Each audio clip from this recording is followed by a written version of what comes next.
चारित्र चक्रवर्ती 20वीं सदी के प्रथमाचार्य श्री शांति सागर जी मुनि महाराज जी के द्वारा जो धर्म की प्रभावना लगातार हुई थी, उसके बाद ऐसे एक महान संत हमारे पूज्य गुरुदेव आचार्य श्री विद्यासागर जी मुनि महाराज जी का कल रात्रि 2:35 पर जैसे जैन शासन के अनुसार शरीर का त्याग किया जाता है, संलेखना धारण की जाती है, उसी क्रम से अंतिम श्वास ली है और वे अब हमारे बीच में नहीं रहे। जब हमें सुबह पता चला तो विश्वास ही नहीं हो रहा था, लेकिन जब बताया गया तब विश्वास हुआ। ऐसे संत, ऐसे महान संत थे जिन्होंने जैन धर्म की अखंड प्रभावना की है। लगातार 9 वर्ष की उम्र में आपने चारित्र चक्रवर्ती आचार्य श्री शांति सागर जी मुनि महाराज जी के प्रवचन सुने, जो आपको वैराग्य प्राप्त हुआ। जब से लेकर अंतिम श्वास तक आपने जिन धर्म की प्रभावना की है, जैन धर्म की प्रभावना की है। ये जैन धर्म जगत का बंधु है, ये आपने पूरे विश्व को बता दिया है।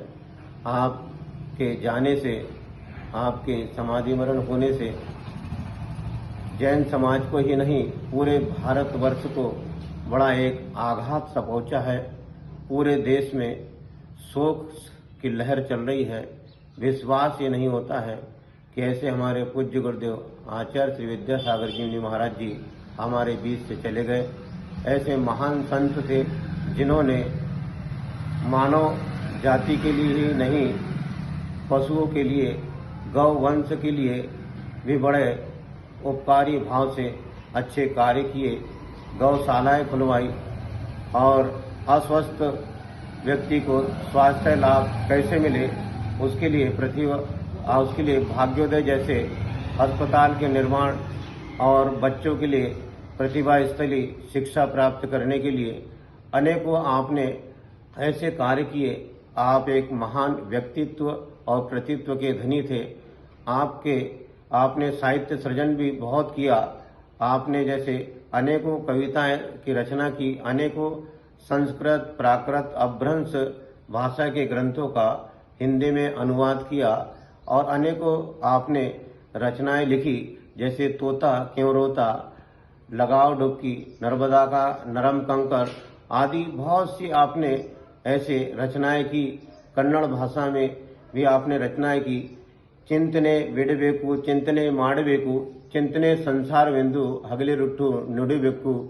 चिंता नहीं करना, चिंता संसार है, इसे छोड़ना चाहिए। ऐसे आपने जैन समाज के लिए नहीं, मानव जाति के लिए ये संदेश दिया है कि इस संसार से मनुष्य को एक न एक दिन जाना पड़ता है, तो कुछ अच्छे कार्य करना चाहिए। और वो आपने पूरे विश्व के लिए जो कार्य किया है वो शायद ही कोई कर पाएगा।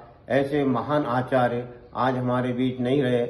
यही आपके लिए हमारी श्रद्धांजलि, विनयांजलि है कि आपने देवलोक को प्राप्त किया है और आप देव आयु पूर्ण करके पुनः इस भारतवर्ष में, इस भारत भूमि पर पुनः आपका जन्म हो और हम जैसे अज्ञानी बालकों का फिर से कल्याण हो। ऐसी श्रद्धांजलि गुरुदेव के प्रति